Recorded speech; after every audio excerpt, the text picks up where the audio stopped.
Message for the skeptics. One will be read our evaluations and you will see a lot of good evidence that this works. But it's one of the modalities, so fair enough if another donor like the Dutch would prefer to continue working on projects. It's not that they're doing the wrong things. But we are a donor which has a mandate to address poverty across the world, and I do think that budget support should be very much at the core of what we are doing. But I don't want to belittle the critics, because it's something which very easily lends itself to a cynical interpretation. Again, the easy money, the unaccounted money, the fungibility of all of that. And this is why it's important not only that the way we operate, we have clear traceability on the indicators, on the results, and the way these payments are being done, or also the way sometimes these payments are being withheld, and backed up. And this again, I'm happy that our theme today is evaluations that are backed up by sort of a good series of independent independent studies, independent methodology showing this is not just a bureaucrat talking, defending what he's doing, but also that sort of an academic spectrum coming from outside underpins that we are, I think, very much on the right track. The message maybe is to understand what we want to achieve in our cooperation with developing countries. Do we want to support a process that is sustainable, that can really develop those countries that become partners also on the trade, on investment, or do you want just to address short-term issues? Of course, we cannot also neglect that sometimes there are needs that needs to be addressed immediately, and we have instruments for that. We have humanitarian aid, for instance, and even projects we can use. But budget support is the kind of instrument that address more long-term issues in terms of development. We support policies, and to see the results is not immediately.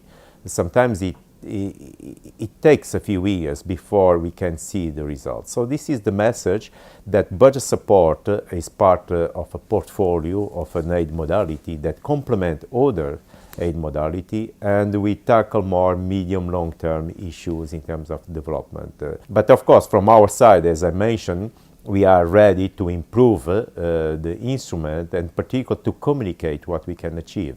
And this is an ongoing effort, and I think this evaluation shows that the results are there. Maybe we need to package in a way that people they can understand which direction we are going, and what we have achieved so far, and what will be the next steps.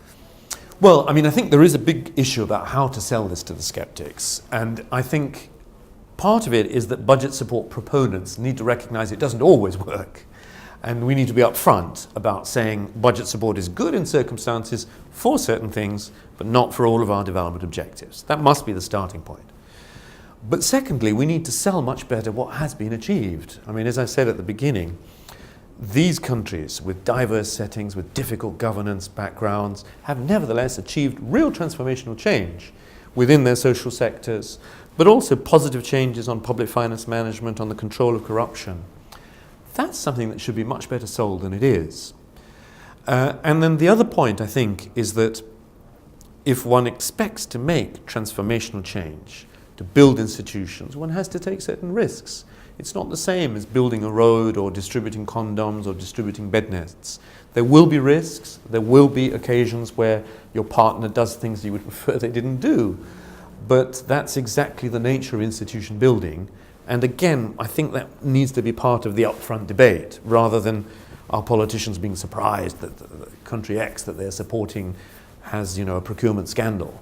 They need to recognize that this is unfortunately part and parcel of the growth of democracies and governance systems.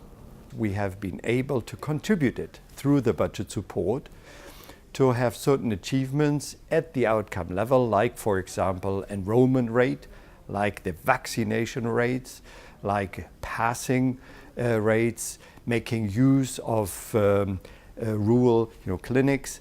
And so therefore, also in the policy dialogue, having been able to address those wider issues were of high importance.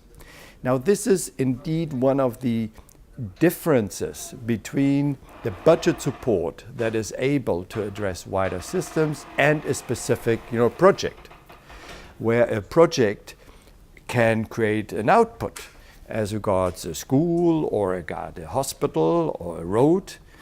But when we look at the social indicators and when we look at the outcome and the impact level, it is only through the system of the budget support, through the policy dialogue, that have we been able to address wider issues than just specific projects and programs.